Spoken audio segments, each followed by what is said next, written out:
Oi, gente. Ministros do Supremo Tribunal Federal detonaram com o negacionismo bolsonarista. E isso é importante porque tem a ver com a explicação que eu estou dando, né, para as eleições recentes. Porque, a meu ver, o que está acontecendo é um processo de esquecimento. E por isso é tão importante vocês compartilharem um vídeo como esse. Eu vou explicar. Tanto a vitória de Trump nos Estados Unidos como o crescimento da direita e da extrema-direita aqui no Brasil tem uma relação com um certo esquecimento da pandemia. Embora não tenha sido tanto tempo assim que a pandemia aconteceu, há um esquecimento. Na eleição de Biden, quando Biden ganhou do Trump e quando Lula ganhou de Bolsonaro, parte da população ainda lembrava e ainda dava uma importância para a tragédia que foram os governos na pandemia do Trump e do Bolsonaro. Mas agora parece que parte significativa da população já se esqueceu dessa absoluta tragédia desses governos, né? E elegeu candidatos bolsonaristas em vários lugares do Brasil, e Trump conseguiu uma vitória grande nos Estados Unidos, né? Embora a Kamala Harris não fosse uma candidata de esquerda, é uma candidata que tem vários problemas em defender o legado do Biden em relação a gás e outras coisas, que é muito complicado. Mas o Trump vai ser ainda, garanto, vai ser ainda pior em muitos desses temas, viu? Quem está na esperança de que o Trump vai ser melhor e ele vai ser fortalecer o fascismo internacional e tudo mais. Então vamos ver aqui a fala dos ministros e comentar. O que nós estamos discutindo é uma lei do município de Uberlândia que, na pandemia, não agora, não antes, na pandemia, uma lei do município de Uberlândia que não só vedou a exigência, do cartão de vacinação, da comprovação de vacinação para ingressar em aulas, no trabalho, no próprio serviço público, como mais, estabeleceu sanções para aqueles que exigissem. Ou seja, inverteu totalmente a lógica. E, infelizmente, em virtude desta lei, de outras leis e desse negacionismo, o Brasil, que tinha uma taxa, orgulhosa taxa, de 93,1% de vacinação geral infantil, caiu depois da pandemia, caiu depois desse negacionismo para 71,49%. Isso foi responsabilidade do bolsonarismo, do Bolsonaro e dos bolsonaristas com seu negacionismo. Uma coisa criminosa. A CPI da pandemia mostrou isso. E o fato desse pessoal não ter sido punido, viu, Alexandre de Moraes? Eu sei que você tem feito o que você pode e tal, mas olha, o judiciário tem que agir mais em relação aos crimes da pandemia. Isso daí tem que ter responsabilização. Vamos lá. Colocando o Brasil entre os 10 países com menor cobertura vacinal do mundo. Aqui a Fiocruz que coloca os dados. O Brasil sempre se orgulhou de ter a sua vacinação, da sua população aderir à vacinação. Lembremos que até um símbolo, ministro Flávio, ministro Zanin, um símbolo nacional de saúde, que era o Zé Gotinha, foi extirpado por um tempo do país. Foi exilado do país. Caímos, repito, de 93,1% para 71,47%. De fato, a lei municipal em tela parte de um tema de enorme magnitude nos dias atuais, que diz respeito ao desenho da liberdade. Eu não sei exatamente de onde saiu. Certamente deve ser de um planeta plano esta visão de liberdade como algo absoluto. É de Marte. Marte, que é um planeta plano, eu imagino. Aqui, presidente, beira aqui o patético. Aqui tem a notícia boa, né? Que o STF suspendeu a tal da lei, né? Que é uma lei, enfim, uma lei contra a vida das pessoas, mas enfim. E a hipocrisia, as mesmas autoridades que editaram a lei e diziam respeito à dignidade humana, legalidade, direitos fundamentais, para entrar em outros países, apresentavam o cartão de vacinação. Ou seja, em Uberlândia não podia exigir. Só que para entrar nos Estados Unidos, se não apresentasse a carteira de vacinação, não entrava. Para entrar na Europa, não entrava. O que fez ainda, e a imprensa muito noticia isso, fez um outro problema de falsificação de carteiras de vacinação. Ou seja, as pessoas respeitam quando autoridades externas exigem a carteira de vacinação e aqui dentro preferem propagar o vírus, causando, repito, 700 mil mortes. Quantas, ministro Toffoli, quantas mortes não poderiam ter sido evitadas pela consciência das pessoas, não só em antecipar a compra da vacina, mas também em se vacinar, em respeitar o direito alheio. Então, se estima que cerca de 300 mil vidas poderiam ter sido poupadas. É claro que o número exato a gente nunca vai ter, porque essas pesquisas tem um elemento contrafactual, mas baseado enfim, no que a gente sabe, são pesquisas científicas, não é? Elas indicam algo em torno de 300 mil vidas a 400 mil vidas poderiam ter sido salvas se não fosse esse negacionismo. Este tema tem incidência direta sobre essa controvérsia. Ministro Fachin, que julgavam superadas há uns 300 anos atrás, mas que hoje ganham esses contornos a partir de uma vulgarização ideológica que supostamente proclama a liberdade de cometer crimes.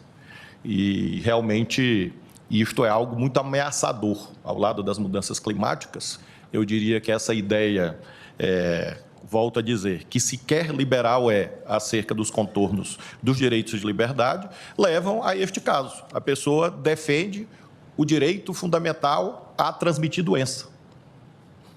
É disso que se cuida.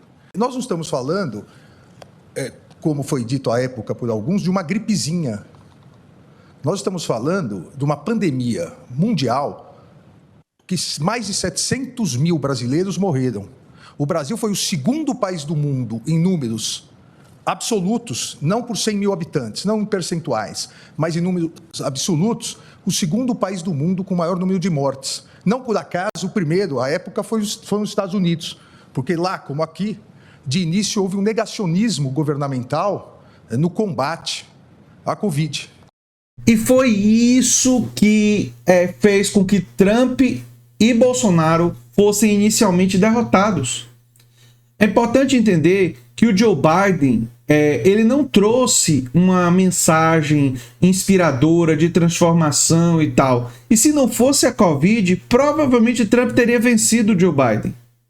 Entendeu? E Lula, embora tenha um capital político gigantesco, e isso foi importante para ele derrotar o Bolsonaro, mas o Bolsonaro perdeu em grande medida por causa da gestão do Covid. Agora, o tempo está passando e as pessoas estão se esquecendo disso, gente. É por isso importante compartilhar um vídeo como esse para que as pessoas não se esqueçam. Mas também é importante, e eu vou fazer vídeos sobre isso, de que a esquerda tem uma mensagem contrária ao capitalismo e a favor de um horizonte diferente de democratização dos espaços de trabalho. Eu vou aprofundar isso em outro vídeo. Com muitos argumentos, à época, alguns argumentos, como a vacinação, quem tomar vacina vira jacaré, era um dos efeitos colaterais da vacinação. O outro, que as redes sociais muito divulgaram, que, na verdade, a pandemia era uma conspiração chinesa para instalar na vacina um chip e o Brasil virar comunista. Tudo isso que hoje parece risível, à época foi trazido para que as pessoas não se vacinassem.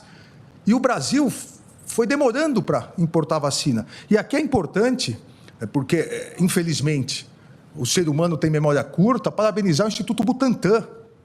O Instituto Butantan avançou nos estudos, na vacinação, possibilitando o início da vacinação. Vocês viram aí que ele falou da memória curta, e é um problema sim. Agora, a gente não pode se basear apenas em lembrar isso e detonar a extrema-direita. Nós temos que ter uma proposta antissistema, nós temos que ter um horizonte para além do que aí está, transformador da vida das pessoas, para persuadir os pouco politizados. É necessário, ao mesmo tempo, lembrar a tragédia que é a extrema-direita, mas, ao mesmo tempo, ter essa proposta para além, né? até porque não dá para se fiar na memória e na reativação da memória das pessoas apenas.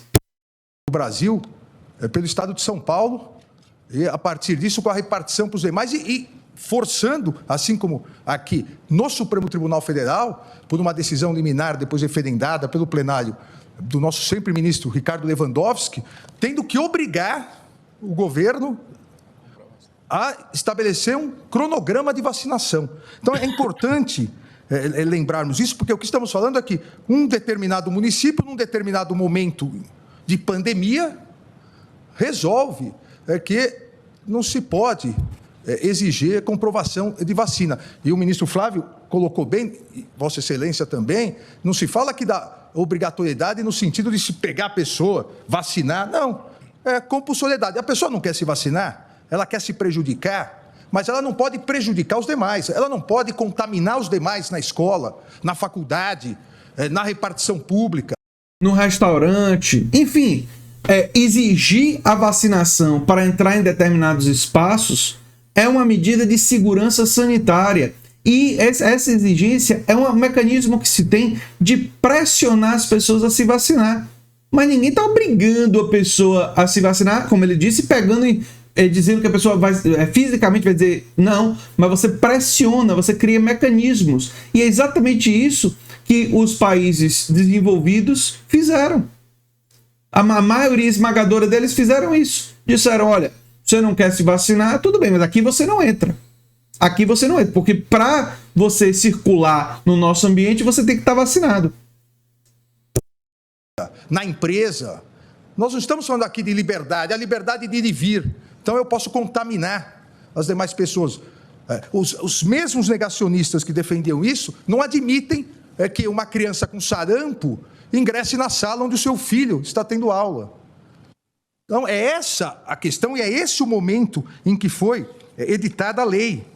Isso fez com que uma doença que estava extirpada do Brasil, a OMS já tinha dado o selo de fim dessa doença no Brasil, sarampo, retornou ao Brasil, principalmente em relação às crianças. Ou seja, não há dúvidas sobre a necessidade da vacina, os reflexos do negacionismo em relação à ciência e à vacina, não só em relação ao sarampo, a vacina tríplice viral que todos nós tomamos, sarampo, cachumba e rubéola, a cobertura no Brasil depois dessa crise negacionista caiu de 86,2% para 70%. Isso vai ter reflexos. Os reflexos virão em relação às novas gerações. Pois é, gente. Pois é. Bem, eu sou André Teixeira Jacobino, o canal é a Nova Máquina do Tempo. E se você gosta do que a gente faz, se inscreve, dá um like, compartilha. Quem sabe vira membro ou apoiador. Quem sabe faz um dos nossos cursos. Ou manda um pix para andretj@terra.com.br. Mais detalhes no comentário fixado. Um abração e até o próximo vídeo. Tchau, tchau.